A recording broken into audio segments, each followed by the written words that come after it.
Assalamualaikum warahmatullahi wabarakatuh. Selamat sore saudara. Sumatera Barat hari ini kembali hadir menjumpai Anda Rabu 7 Februari 2024 bersama saya Rizky Junando Sandi. Dan saya Lugina Salsabila. Berbagai informasi menarik telah dirangkum oleh tim redaksi kami. Selain itu saudara, Sumatera Barat hari ini juga dapat Anda saksikan di YouTube channel TVRI Sumatera Barat dan media sosial TVRI Sumatera Barat lainnya. Berikut kita saksikan cuplikan topik utama untuk hari ini.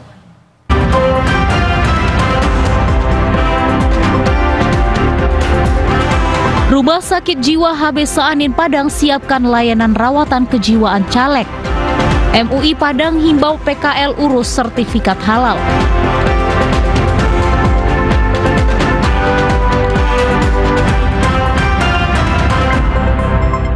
Saudara, mengawali informasi Sumatera Barat hari ini, 3 hari pencarian nelayan yang dinyatakan hilang usai dihantam gelombang di kawasan Kataping, Kecamatan Batang Anai, Kabupaten Padang Pariaman belum ditemukan. Dalam pencariannya, tim SAR melakukan sistem penyisiran di perairan Kota Padang dan Kabupaten Padang Pariaman.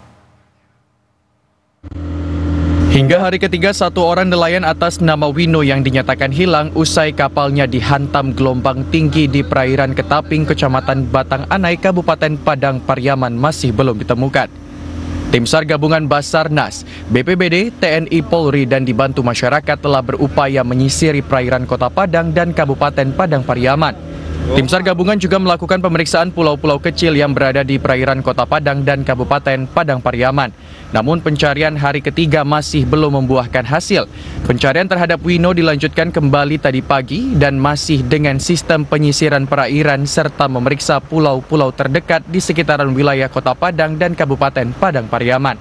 Kita arahkan ke penyisiran di sepanjang pantai menuju ke arah perbatasan Padang Pariaman, dan kemudian setelah itu kita arahkan lagi ke beberapa pulau yang ada di Padang Pariaman, yaitu termasuk Pulau Pandan, Pulau Pindalang dan pulau-pulau di sekitarnya. Namun sampai pada saat sore hari ini pencarian masih nihil hasilnya. Wino merupakan nelayan yang menjadi korban bersama 2 teman lainnya ketika kapalnya rusak dihantam gelombang tinggi. 2 nelayan lainnya ditemukan meninggal dunia dan selamat. Redo Jayusman, TVRI Sumatera Barat. Saudara, menyambut pelaksanaan pemilu 2024, Rumah Sakit Jiwa Profesor HB Saanin Padang siap dengan layanan dan tenaga profesional untuk menangani masyarakat khususnya kontestan politik yang mengalami gangguan kejiwaan. Meski demikian, saudara, hingga saat ini RSJ Profesor HB Saanin Padang belum pernah menerima pasien dengan gangguan kejiwaan akibat kalah dalam kontestasi politik. Berbagai layanan kejiwaan bagi masyarakat disiapkan oleh pihak Rumah Sakit Jiwa Profesor HB Saanin Padang, termasuk bagi kontestan politik yang ikut berkompetisi di 14 Februari 2024 nantinya. Direktur Rumah Sakit Jiwa Profesor HB Saanin Padang, Dr. Aklima menilai seluruh caleg telah memiliki kesiapan secara mental dan jasmani untuk menerima hasil pemilu mendatang. Meski demikian, jika nantinya ditemukan kontestan politik yang mengalami gangguan kejiwaan, dapat mengakses layanan yang telah disiapkan seperti rawat jalan, IGD, dan rawat inap.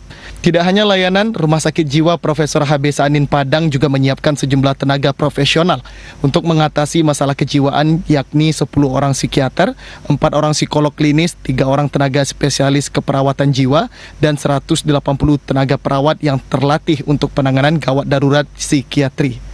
Layanan ini juga didukung oleh 268 tempat tidur bagi pasien yang butuh layanan rawat inap dengan berbagai kategori kelas. Ya, nanti kan itu kan tergantung dari apa yang yang diderita daripada masyarakat, juga yang para caleg tersebut. Tapi kami yakin kok untuk caleg ini sepertinya sudah sangat siap secara jasmani, rohani, mental dan segala macamnya. Ya, kita berharap juga tidak ada yang bisa memanfaatkan daripada layanan di sini. Tapi kalau seandainya itu terjadi, semua masyarakat bisa mempergunakan layanan, baik itu rawat jalan, baik itu IGD maupun rawat inap. Dr. Aklima menghimbau seluruh masyarakat khususnya kontestan politik yang akan berkompetisi di pemilu 2024 tetap hidup dengan sehat jiwa.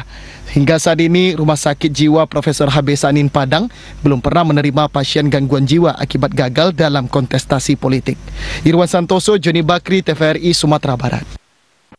Satreskrim Polresta Padang menangkap 2 pelaku pencurian sepeda motor di kawasan Kuranji, Kota Padang.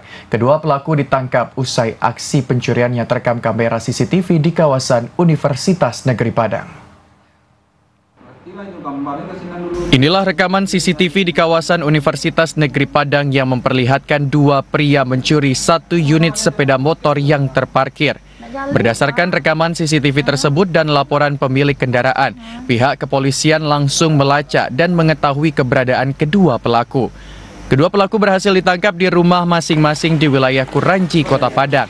Dari tangan kedua pelaku, polisi mengamankan 1 unit sepeda motor curian dan 1 unit sepeda motor yang dipakai kedua korban saat beraksi mencuri.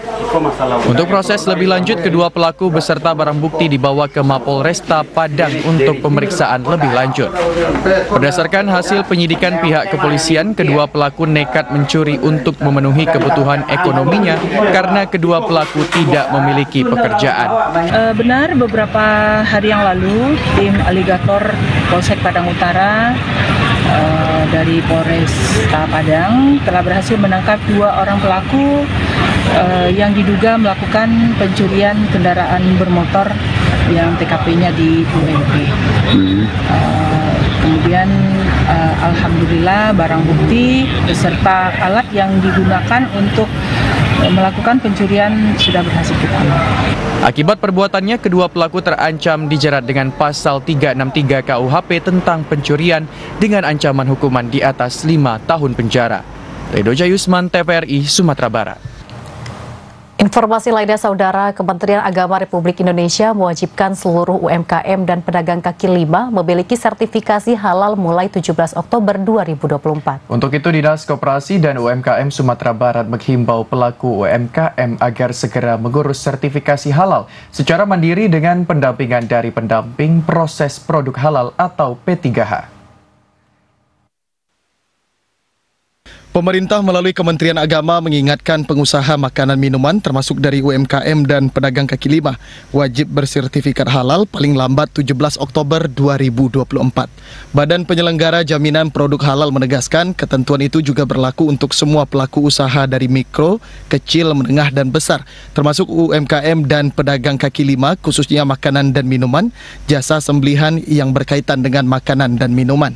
Menanggapi hal tersebut, Kepala Dinas Koperasi dan UMKM Sumatera Barat, Endrizal, mengatakan hampir sekitar 600.000 UMKM di Sumatera Barat telah memiliki sertifikasi halal. Jumlah tersebut akan terus ditambah. Di bulan Februari ini sebanyak 100.000 UMKM akan disertifikasi halal. Untuk mewujudkan seluruh UMKM tersertifikasi halal, Dinas Koperasi dan UMKM Sumatera Barat masif dalam melakukan pendampingan khusus dan edukasi bagi pelaku UMKM untuk mengurus sertifikat halal. Meski demikian, Endrizal mengungkapkan sertifikasi halal akan terus dilakukan secara bertahap dan diprediksi sertifikasi halal untuk seluruh UMKM di Sumatera Barat akan terrealisasi di awal tahun 2025. 17 Oktober 2024 ini kan wajib. Maka kita sekarang sudah ada UMKM ini 593.100, itu data 2016. Selanjutnya kita mau nambah 100.000 lagi. Sekarang alhamdulillah sudah 112.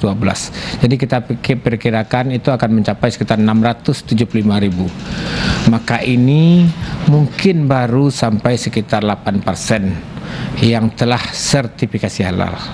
Untuk itu ini objek kita, sasaran kita mencapai itu. Langkah-langkah yang kita lakukan adalah pertama kita sosialisasikan dari data yang sudah ada dan dari masyarakat melalui lembaga-lembaga keuangan, termasuk juga dengan jajaran Kemenak sampai ke tingkat bawahnya, penyuluh-penyuluh. Selain itu, para pelaku usaha melakukan sertifikasi halal dengan pernyataan pelaku usaha yang didampingi pendamping proses produk halal atau P3H.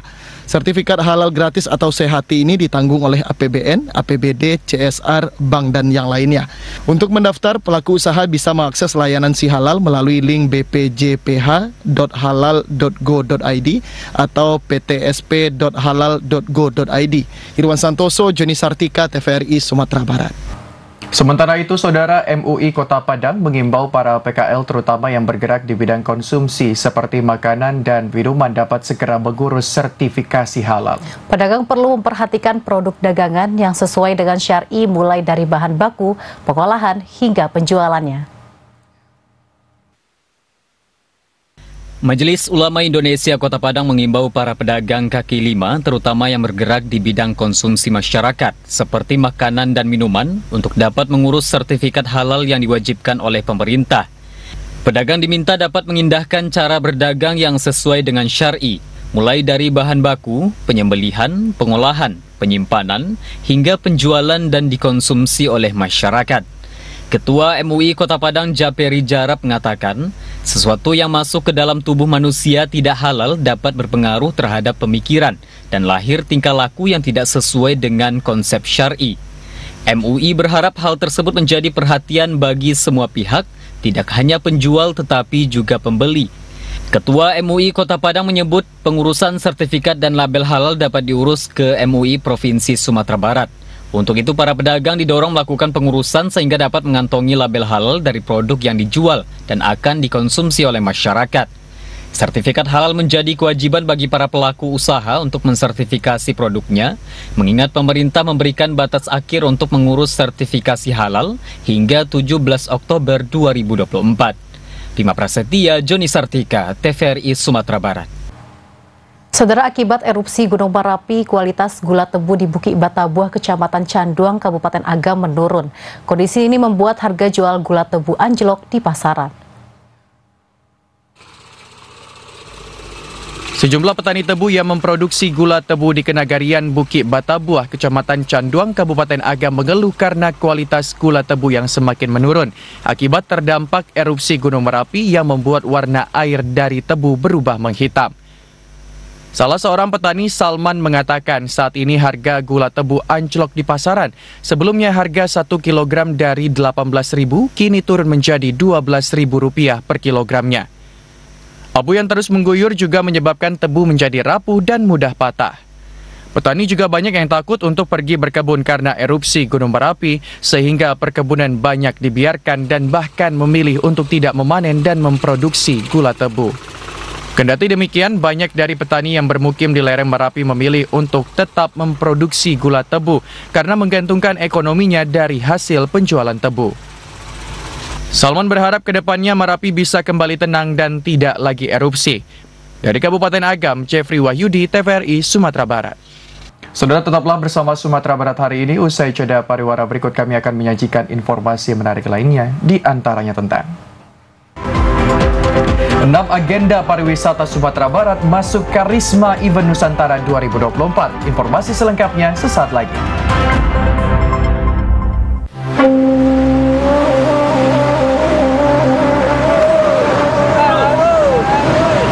Susah. Lagi tangkapan titik. Cuaca bagus. Abu yang banyak pagi tadi. Sama Pak Mai, Pak Mai. Susah. Apa lo? Kita ini kan mau pemilu nih Bapak. Ya betul bulan 2. Mana kalau kita pilih pemimpin yang pro nelayan. Coba. Setuju ya. Assalamualaikum. Waalaikumsalam. Tadi kedengaran ngomong-ngomong tentang pemimpin. Kenapa susah? Kalau saya pilih aja yang ini. Saya? Yang ini. Oh yang ini. Ya. Kalau saya enggak itu Pak. Apa itu janji-janji yang ada? Kita perlu milih pemimpin yang pro nelayan ya Pak Maya. Pemimpin yang ini berubah semuanya, memperhatikan rakyat, memperhatikan nelayan, itu maunya. Alah, cuma janji-janji tuh Pak Adang, nggak ada buktinya. Mana buktinya? Ayo kita buktikan saja nanti 14 Februari. Ayo, siapa takut? Ayo.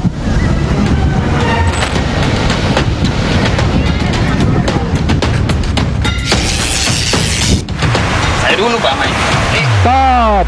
Stop, anak muda. Bapak, jadikan pemilu ajang persaingan sehat, bukan permusuhan.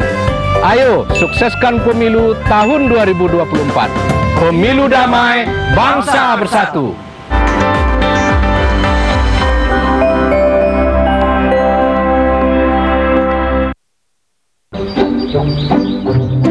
Jadi, Bapak Ibu sekalian, memang untuk penyaluran set-top box gratis wilayah ini, kamilah penanggung jawabnya.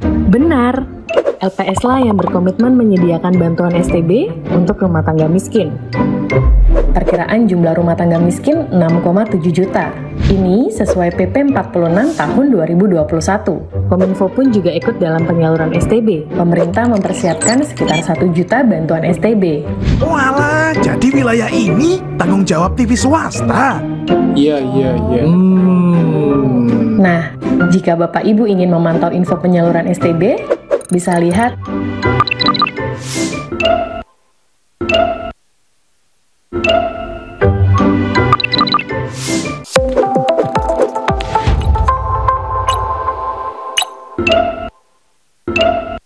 Warga Plus 62, pemilu sudah dekat. Sudah pada tahu apa saja tahapan dan jadwal penyelenggaraan pemilu 2024? Simak informasi berikut ini. Pencalonan anggota DPD. Pencalonan anggota DPR, DPRD Provinsi, dan DPRD Kabupaten atau Kota.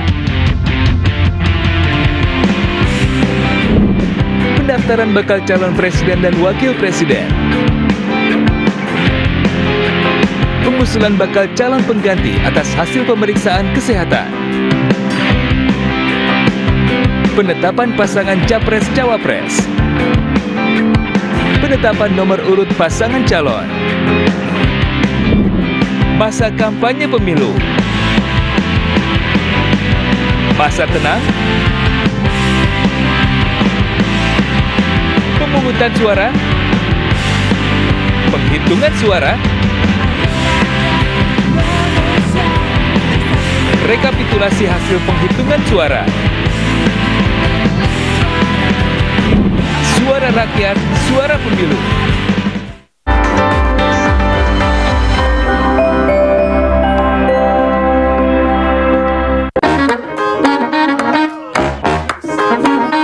Halo, aku Modi, sobat digitalmu. Kamu tahu nggak kalau siaran TV analog akan diganti menjadi digital? Caranya gampang banget loh. Kamu hanya perlu menginstal set-top box. Ayo, ikuti Modi.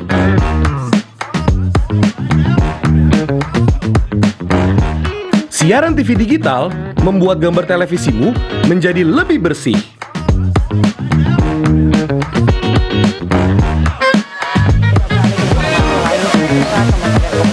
Tidak hanya bersih gambarnya, siaran TV digital juga lebih jernih suaranya. Terus membangun infrastruktur telekomunikasi di wilayah tertinggal, terdepan dan keluar aplikasi. Selain membuat gambar lebih bersih dan suara lebih jernih, teknologi TV digital juga lebih canggih. Ayo, kita kembali ke lab. Ayo, segera bermigrasi ke siaran TV digital. Bersih gambarnya, jernih suaranya, canggih teknologinya.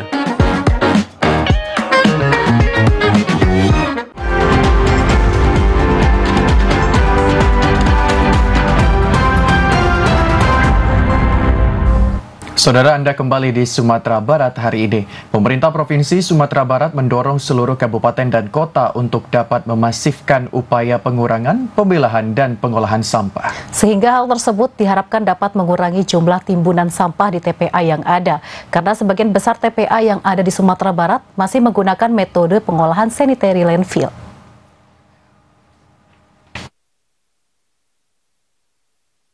Dinas Lingkungan Hidup Provinsi Sumatera Barat mendorong kabupaten dan kota untuk dapat memasifkan edukasi kepada masyarakat terkait pentingnya pengurangan, pemilahan, dan pengolahan sampah. Penting kesadaran masyarakat untuk memilah sampah organik dan anorganik, sebab sampah organik dapat diolah menjadi pupuk kompos dan dapat dijadikan sebagai makanan bagi maggot yang memiliki nilai jual. Begitu juga sampah anorganik seperti sampah plastik yang juga dapat diolah menjadi barang bernilai ekonomis, sehingga hal ini dapat mengurangi jumlah sampah yang dibawa ke TPA. Kepala Dinas Lingkungan Hidup Provinsi Sumatera Barat Tasliatul Fuadi mengatakan, selama ini tempat pembuangan akhir atau TPA sampah di Sumatera Barat masih menggunakan sanitary landfill atau pemusnahan sampah dengan cara membuang dan menumpuk sampah kemudian menimbunnya dengan tanah. Jika sistem seperti itu terus dilakukan tanpa mengurangi sampah dari sumbernya, termasuk tidak memilah dan mengolah sampah, kejadian seperti di TPA Regional Payakumbuh bisa saja berulang. Seluruh kabupaten kota ini untuk lebih memasifkan edukasi kepada masyarakat untuk mengurangi sampah di sumber, itu di tingkat masyarakat. Bagaimana mereka memilah antara sampah organik dan non-organik. Karena yang organik itu kan bisa diolah, bisa dijadikan pupuk kompos, bisa dijadikan untuk makanan maggot, dan maggot ini punya nilai jual. Jadi di tingkat masyarakat ini sudah harus dipilah, sehingga sampah yang masuk ke TPA itu hanya residu saja lagi, sedikit gitu. Nah, ini yang kita dorong kepada kabupaten kota, bagaimana ditanggung jawab ini di kabupaten kota untuk pengolahan sampah betul-betul dilaksanakan. Kepala Dinas Lingkungan Hidup Sumatera Barat menilai sejauh ini baru hanya beberapa daerah yang melakukan pengolahan sampah di TPS 3R dan belum masif mengurangi jumlah timbunan sampah. Pemprov berharap upaya ini dapat dimasifkan oleh kabupaten kota sehingga dapat mengurangi tumpukan sampah dan masalah yang ditimbulkan. Bima Prasetya, Joni Sartika, TVRI Sumatera Barat. Saudara, kita beralih ke informasi berikutnya. Sejak awal tahun 2024, Dinas Sosial Kota Padang melayani 1.800 masyarakat di Sistem Layanan dan Rujukan Terpadu atau SLRT terkait penerimaan bantuan SPM Dinas Pendidikan dan Kebudayaan. Kantor Dinas Sosial Kota Padang masih terlihat ramai dikunjungi masyarakat yang ingin memeriksakan keikutsertaan mereka dalam data terpadu kesejahteraan sosial DTKS. Hingga saat ini tercatat sekitar 1.800 masyarakat Kota Padang telah memeriksakan DTKS ke Dinas Sosial Kota Padang. Hal ini terkait adanya penerimaan bantuan SPM Dinas Pendidikan dan Kebudayaan yang awalnya ditargetkan sekitar 15.000 orang. Namun untuk mengatasi keramaian masyarakat, maka Dinas Sosial Kota Padang telah membuatkan jadwal pelayanan untuk setiap kecamatan yang telah berakhir pada 2 Februari lalu. Meski demikian, Dinas Sosial Kota Padang masih menerima kedatangan masyarakat yang membutuhkan informasi terkait DTKS. Kepala Dinas Sosial Kota Padang mengatakan umumnya kedatangan masyarakat untuk memastikan mereka ikut dalam DTKS dan mengurus legalisir sesuai saran dari Dinas Pendidikan dan Kebudayaan Kota Padang. Target dari Dinas Pendidikan itu jumlahnya ada sekitar 15 ribuan. Kita mendata yang datang ke kantor Dinas Sosial ini jumlahnya sekitar 1.800-an. Ini juga kita coba batasi dengan cara masyarakat bisa menemui langsung pekerja sosial masyarakat atau PSM yang ada di kelurahan. Kemudian PSM kita lah yang mengantarkan berkas-berkas tersebut ke kantor Dinas Sosial. Selain membuatkan jadwal layanan Dinas Sosial Kota Padang juga menyarankan kepada masyarakat untuk langsung menemui pekerja sosial masyarakat atau PSM yang ada di kelurahan masing-masing. Untuk mencek ataupun meminta bukti legalisir, kini lebih baik melalui PSM agar lebih efektif dan efisien, sehingga tidak perlu beramai-ramai ke kantor Dinas Sosial Kota Padang. Novika Nurul Kolbi, TVRI Sumatera Barat. Saudara, sebanyak 6 agenda pariwisata Sumatera Barat masuk dalam daftar Karisma Event Nusantara 2024. Jumlah ini menjadikan Sumatera Barat sebagai provinsi di luar Jawa yang terbanyak dalam menyumbang kegiatan pada Karisma Event Nusantara 2024. Kementerian Pariwisata dan Ekonomi Kreatif RI telah menetapkan sebanyak 110 kegiatan pariwisata yang masuk dalam agenda Karisma Event Nusantara atau KEN 2024. Dari 110 daftar KEN tersebut, 6 diantaranya merupakan event dari Sumatera Barat, diantaranya Sawah Lunto International Songket Silungkang Karnival dari Sawah Lunto, Festival Pesona Minangkabau dari Tanah Datar, Payakumbuh Botuang Festival dari Payakumbuh, kemudian Rang Solo Baralek Gadang dari Kota Solo, Festival Hoyak Tabui Piaman dari Pariaman, dan Festival Lima Danau dari Kabupaten Solo. Sumatera Barat menjadi provinsi di luar Jawa yang terbanyak dalam menyumbang kegiatan pada KEN 2024. Kabid Pemasaran Dinas Pariwisata Provinsi Sumatera Barat Asril mengatakan, Pemprov berupaya menyiapkan penyelenggaraan 6 agenda KEN di Sumatera Barat pada tahun ini, sehingga bisa naik kelas dengan mendatangkan kurator nasional untuk memberikan bimbingan kepada penyelenggara kegiatan. Tujuannya agar pelaksanaan kegiatan terkonsep dengan lebih baik dan dapat menjadi pemicu meningkatnya kunjungan wisatawan ke Sumatera Barat. Untuk 6 ini, yang pertama adalah Festival Pesona Minangkabau dari Kabupaten Tanah Datar, kemudian Payakumbuh Botuang Festival dari Kota Payakumbuh, kemudian Rang Solo Baralek Gadang dari Kota Solo, kemudian Siska dari Kota Saulunto, kemudian yang terbaru ini adalah Pesona Hoyak Tabui dari Kota Pariaman dan juga Festival Lima Danau dari Kabupaten Solok. Jadi ada 6 event kita yang lolos, dan alhamdulillah ini adalah di 2024 ini kita adalah nomor 1 terbesar event yang masuk ke Cuma Event Nusantara di luar Pulau Jawa. Kabid Pemasaran Dinas Pariwisata Sumatera Barat menambahkan jumlah kegiatan pariwisata asal Sumatera Barat yang berhasil masuk KEN terus meningkat. Pada tahun 2022 ada 3 kegiatan, kemudian di tahun 2023 meningkat jadi 4 kegiatan, dan tahun ini menjadi 6 kegiatan. Pemprov berharap target kunjungan wisatawan ke Sumatera Barat tahun ini, yakni 13,5 juta orang dapat dicapai bahkan melebihi target. Bima Prasetya, Joni Sartika, TVRI Sumatera Barat.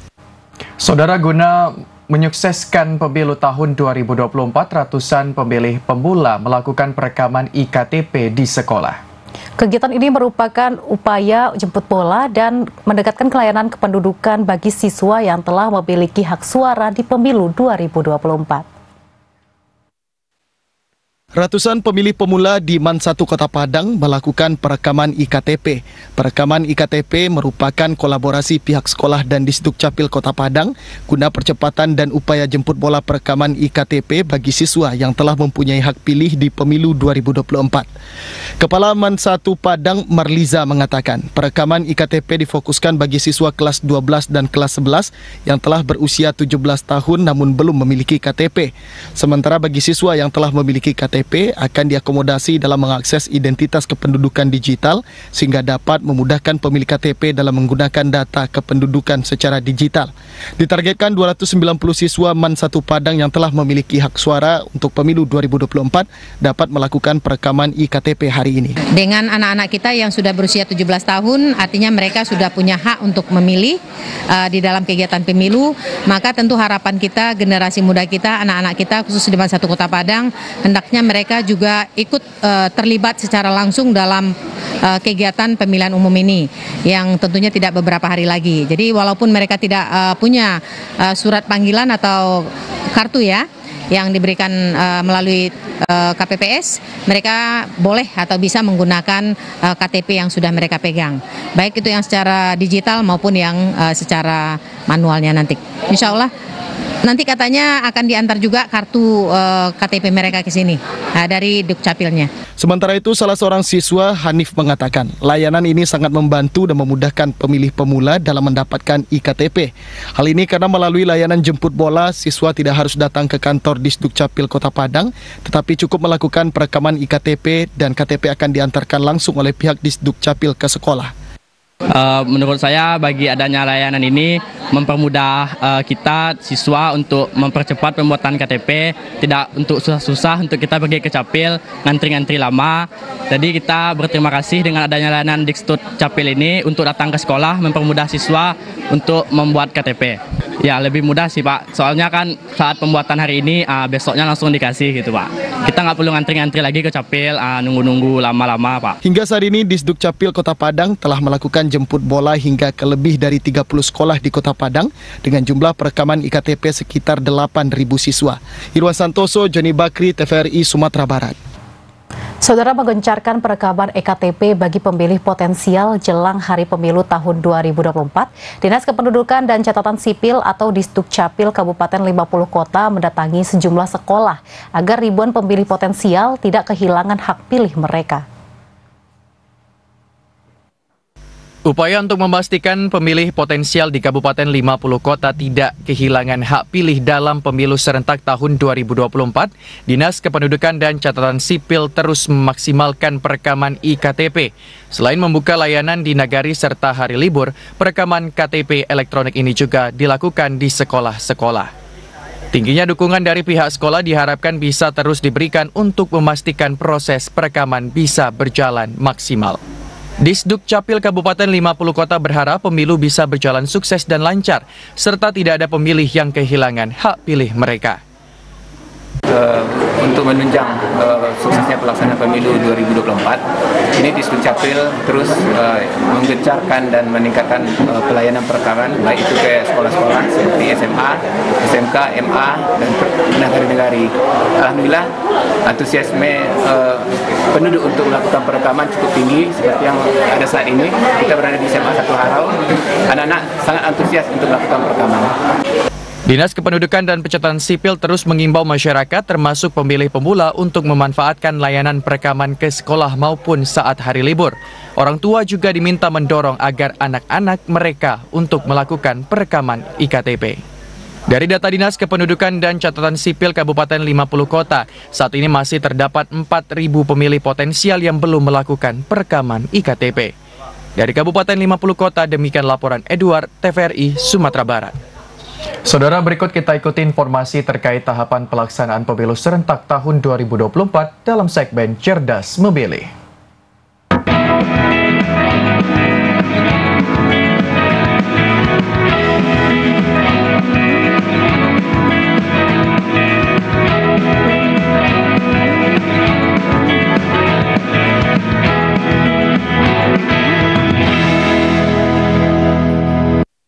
Kecewa dengan keputusan Sentra Gakumdu Bawaslu Pasaman Barat yang menghentikan proses penyelidikan terhadap laporan dugaan pelanggaran pidana pemilu terhadap Bupati, masa dari Aliansi Peduli Demokrasi Pasaman Barat menggelar aksi di kantor Bawaslu Pasaman Barat. Masa menilai ada transaksional dalam kasus ini sehingga dihentikan saat aksi massa ditemui Komisioner Bawaslu.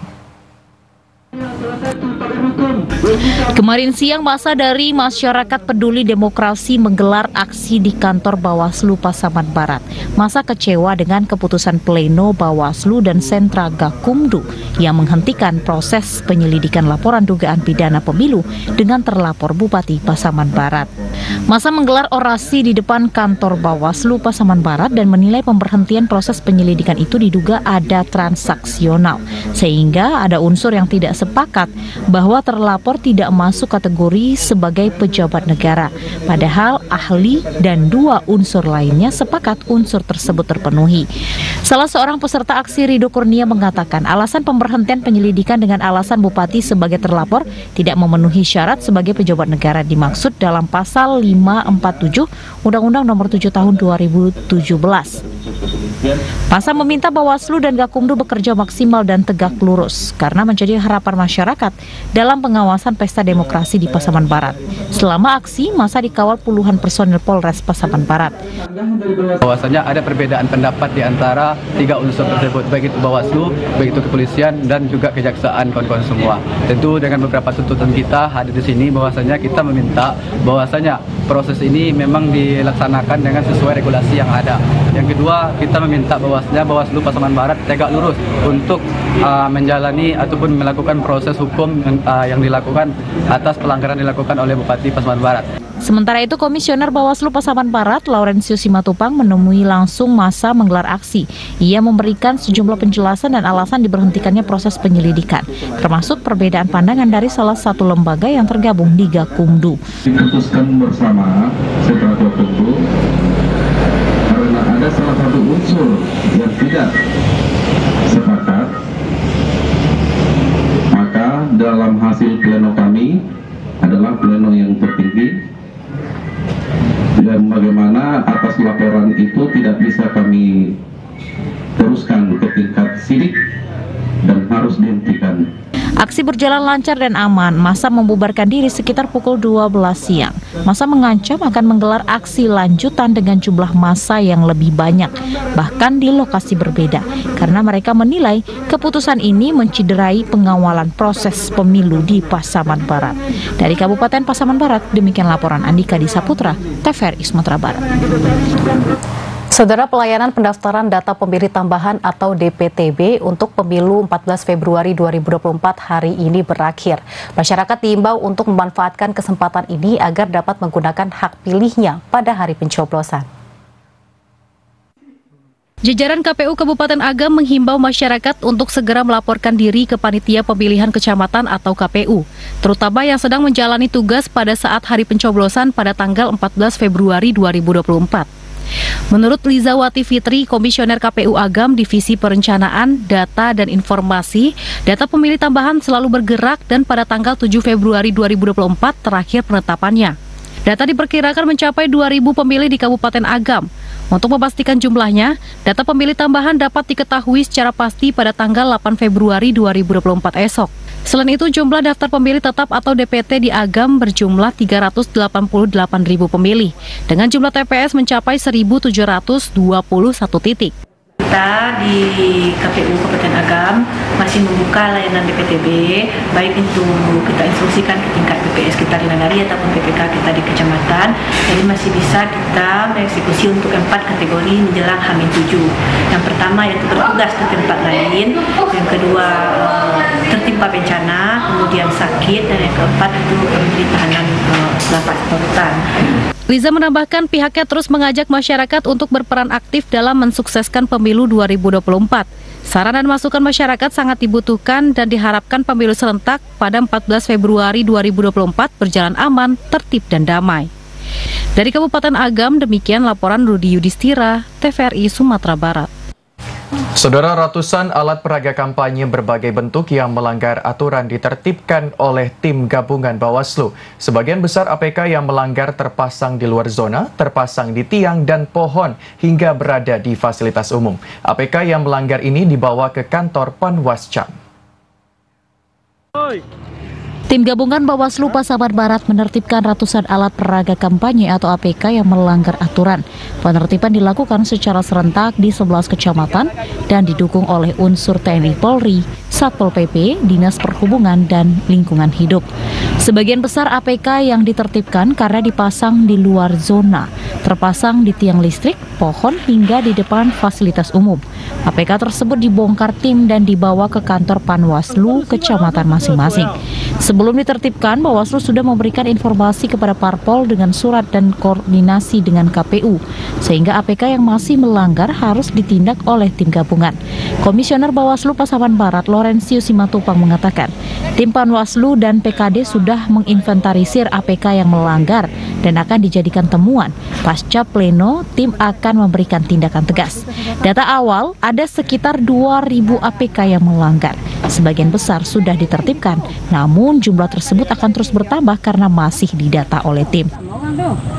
Sudah kita perintahkan atau instruksikan kepada Panwascam untuk menginventarisir APK-APK yang melanggar, dan mereka sudah membuat atau menginput data tersebut yang mana-mana saja APK yang melanggar, khususnya di pohon, di tiang listrik, dan juga di luar zona seperti itu. Dan Panwascam sendiri sudah merekomendasikan kepada kita dan juga sudah kita jadikan menjadi temuan. Bawaslu meminta semua peserta pemilu untuk bisa mematuhi regulasi dalam pemasangan APK, terutama berpedoman pada zonasi APK dan aturan lainnya, karena jumlah APK sangat banyak dan perlu menjadi perhatian khusus bagi semua pihak. Dari Kabupaten Pasaman Barat, demikian laporan Andika Disaputra, TVRI Sumatera Barat. Saudara, Bawaslu Kabupaten Solo melakukan antisipasi pelanggaran pemilu dengan cara mengidentifikasi potensi kerawanan saat proses pemungutan dan penghitungan suara. Pesta demokrasi pemilu serentak tinggal menghitung hari. Menghadapi hal itu, Badan Pengawas Pemilu atau Bawaslu Kabupaten Solo melakukan identifikasi potensi kerawanan pelanggaran dan sengketa pada saat proses pemungutan dan penghitungan suara. Identifikasi kerawanan dilakukan agar efektif melakukan pencegahan. Saat ini pihak Bawaslu sudah menyiagakan seluruh pengawas, baik pengawas di tingkat kecamatan, nagari, dan pengawas TPS untuk bekerja sesuai tanggung jawab dan ketentuan yang berlaku. Menurut Gadis Komisioner Bawaslu Kabupaten Solo, tahapan pemungutan dan penghitungan suara merupakan tahapan paling krusial sebagai proses final penyelenggaraan pemilu sebelum ditetapkan hasilnya. Untuk itu, para pengawas pemilu harus mengetahui informasi dan situasi di lapangan. Selain itu, sesama jajaran pengawas perlu pemahaman dan perspektif yang sama dalam melakukan pencegahan pelanggaran ataupun penindakan penanganan pelanggaran. Kita mengimbau seluruh petugas kita baik di tingkat kecamatan, di tingkat nagari atau desa maupun petugas kita di tingkat TPS agar bekerja sesuai dengan ketentuan yang berlaku. Selain melakukan berbagai persiapan pada hari pencoblosan 14 Februari nanti, saat ini pihak Bawaslu juga masih melakukan pengawasan tahapan kampanye dan pengawasan logistik yang ada di KPU Kabupaten Solo. Dari Kabupaten Solo, Ari Pratama Setiawan, Stasiun TVRI Sumatera Barat melaporkan. Saudara, tetaplah bersama Sumatera Barat hari ini. Usai jeda, kami akan kembali dengan sejumlah informasi menarik lainnya. Di antaranya tentang tradisi menangkap ikan larangan Lubuk Landua. Informasi selengkapnya sesaat lagi. Tetaplah bersama kami.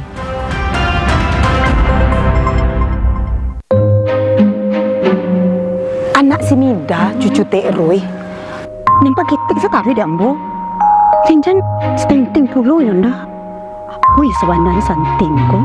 Ya, pada suka ambilan balik. Iyo, cuk banget tuh. Pasunyo bulan pastan baru paling. Kini lah paling lo balik. Iyo unik. Ambo ikhtiar memberikan yang terbaik. Posyandu dekat sini di mana? Sajak dari. Makasih ya. Sehat yang kini mah. Dia banyak-banyak makan Yen. Apalagi kau sudah lama layan. Wih, gampang Yen. Bata diet lah diet. Insya Allah anak ambo aja asi eksklusif 6 bulan. Benjangnya ambo aja asi eksklusif juga main.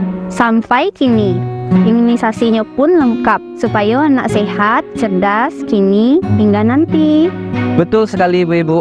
Kondisi gagal tumbuh kembang pada anak atau yang dikatakan stunting itu karena anak tidak mendapatkan asupan gizi optimal selama 1000 hari pertama kehidupan dari janin sampai umur 2 tahun. Oh, anak kurang tinggi makasihnya tuh Pak. Pendek belum tentu stunting, tapi stunting pasti pendek. Nah, itu bisa ditandakan dari panjang atau tinggi badan anak berdasarkan umurnya. Nah, kondisi stunting ini mengakibatkan si anak nanti di masa depan itu akan mudah sakit dan terutama dia kurang cerdas. Mande, jangan sampai muda itu loh anak. Angka stunting kita masih tergolong tinggi. 1 dari 4 anak balita kita itu dalam kondisi stunting. Nah, itu jadi perhatian kita bersama. Kita harus memberikan perhatian lebih, terutama kepada ibu hamil dan juga anak bawah 2 tahun. Mbak cara mencegah stunting tuh Pak? Pertama,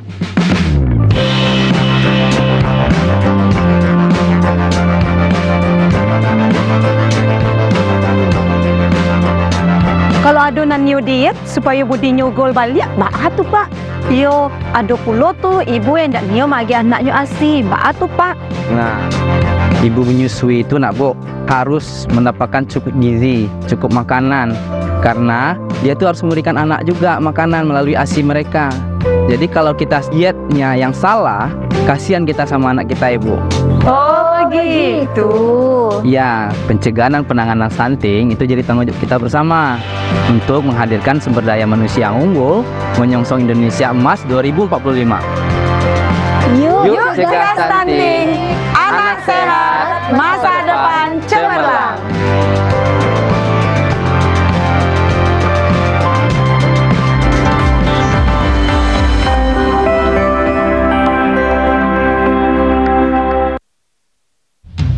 Pemilu serentak 2024, rakyat Indonesia memilih Presiden dan Wakil Presiden, serta anggota DPR, DPD, dan DPRD. Undang-Undang Nomor 7 Tahun 2017 adalah dasar penyelenggaraan pemilu serentak 2024. Ayo kita nyoblos. Rabu, 14 Februari 2024. Hidupkan demokrasi dengan suaramu.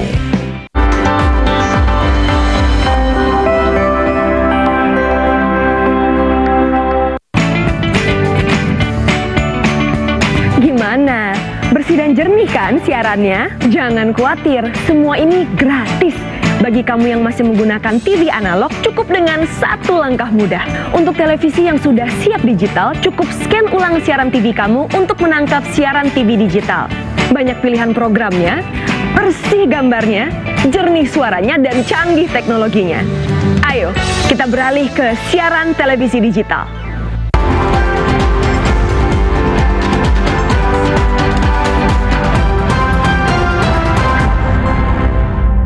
Terima kasih Anda masih bersama kami di Sumatera Barat hari ini. Saudara, Satlantas Polres Solo menindak ratusan pengendara yang menggunakan knalpot brong untuk mewujudkan kenyamanan masyarakat dan ketertiban dalam berlalu lintas. Satuan Lalu Lintas Polres Solo Arosuka melakukan operasi razia untuk menindak pengendara yang menggunakan knalpot brong yang melintas di wilayah hukum Polres Solo. Selain memeriksa kelengkapan surat-surat kendaraan, sasaran utama petugas adalah pengendara yang menggunakan knalpot brong baik kendaraan roda 2 ataupun roda 4. Pihak Satlantas Polres Solo telah menindak ratusan pengendara pengguna knalpot brong, di antaranya 98 unit pengendara roda 2 dan 46 unit pengendara roda 4. Pengendara yang menggunakan knalpot brong diberi sanksi dengan cara mengganti langsung di tempat dengan knalpot standar. Jika berulang kali melakukan pelanggaran, maka akan dilakukan penindakan tilang. Penindakan pengendara knalpot brong ini menjawab kegundahan masyarakat dan pengguna jalan lainnya yang merasa resah dan bising. Tidak hanya itu, bunyi yang dihasilkan knalpot brong juga mengganggu kenyamanan dan ketertiban di jalan raya. Setelah maklumat ini dikeluarkan, ya dari bulan Desember, akhir Desember itu kita telah mendapatkan 32 kendaraan knalpot yang terindikasi, dan di bulan Januari lebih ada peningkatan lagi sekitar 100%. 64 kendaraan kita tangkap, kita terjaring dalam operasi knalpot yang tidak sesuai dengan spesifikasi ini. Sementara itu, terhadap knalpot brong yang telah disita nantinya akan dibuatkan berita acaranya untuk dilakukan pemusnahan.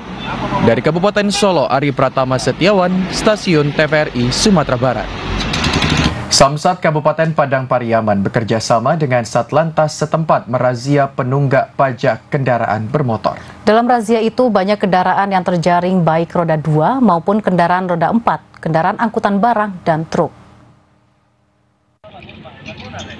Terlihat sejumlah kendaraan dihentikan dan terjaring dalam razia ini. Selain memeriksa kelengkapan kendaraan, petugas juga merazia kendaraan yang mati pajak. Bagi kendaraan yang mati pajak langsung diberikan surat teguran dan didata untuk melakukan pembayaran pajak dengan cara diantar langsung oleh petugas Samsat ke rumah yang bersangkutan. Kepala UPTD Samsat Padang Pariaman Rianda Putra mengatakan, razia merupakan bagian dari sosialisasi kepada masyarakat, sehingga tidak ada lagi kendaraan yang mati pajak. Razia akan terus dilakukan untuk meningkatkan kesadaran masyarakat membayar pajak kendaraan bermotor tepat waktu. Razia juga mendukung kebijakan pemerintah daerah untuk mendongkrak pendapatan asli daerah yang bisa memberikan kontribusi bagi pembangunan di tingkat nagari. Tingkat kepatuhan kita di Kabupaten Padang Pariaman ini tahun 2023 itu 55,84%.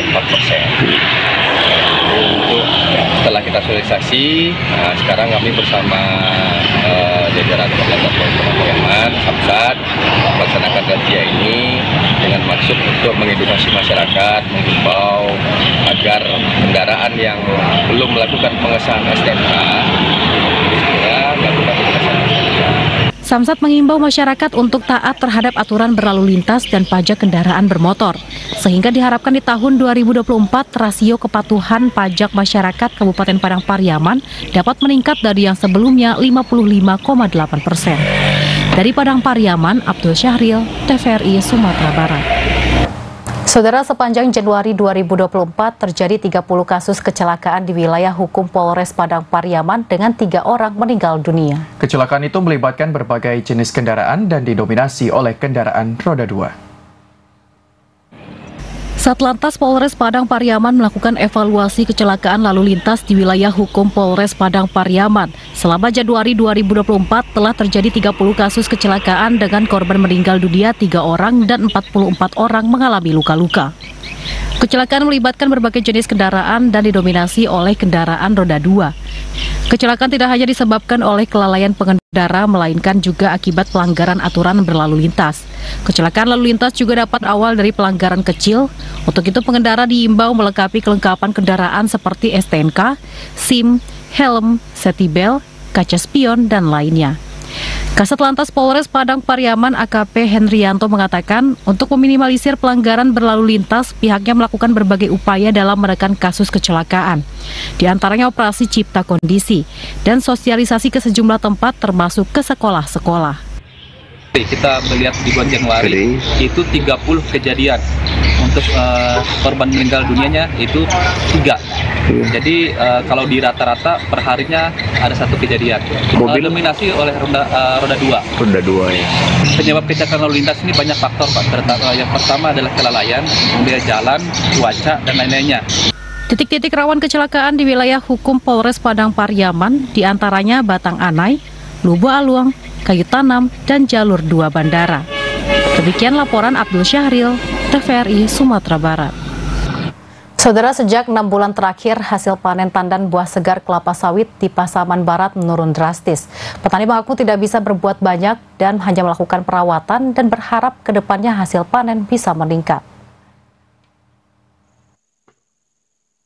Beginilah kondisi kebun kelapa sawit masyarakat di Kecamatan Pasaman. Sejak 6 bulan terakhir, hasil panen petani tersebut turun drastis, bahkan penurunan lebih 50% dari biasanya.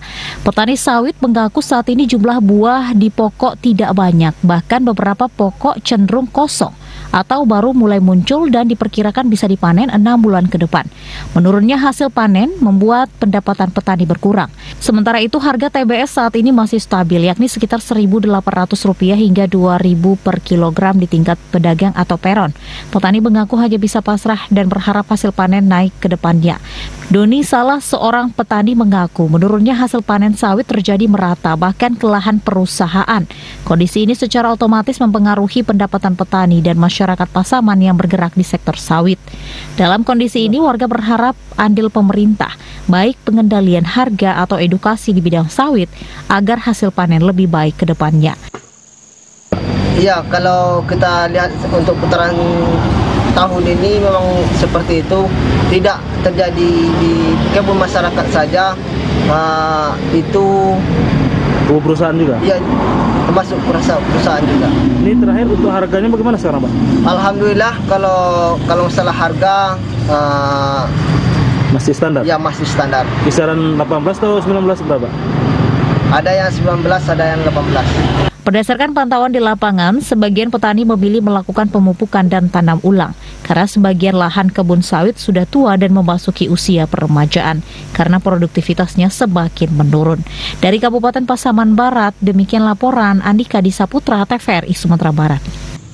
Saudara, tradisi mengambil ikan larangan masih dipertahankan dan masih menjadi ajang silaturahmi bagi warga Pasaman Barat. Ratusan warga menangkap ikan secara tradisional di aliran sungai di dekat Surau Buya Lubuak Landua. Ikan yang banyak ini, saudara, merupakan ikan yang besar-besar dan menjadi daya tarik bagi warga. Kegiatan mengambil ikan larangan secara tradisional di aliran sungai yang diawasi atau dilarang masih dipertahankan oleh masyarakat Pasaman Barat.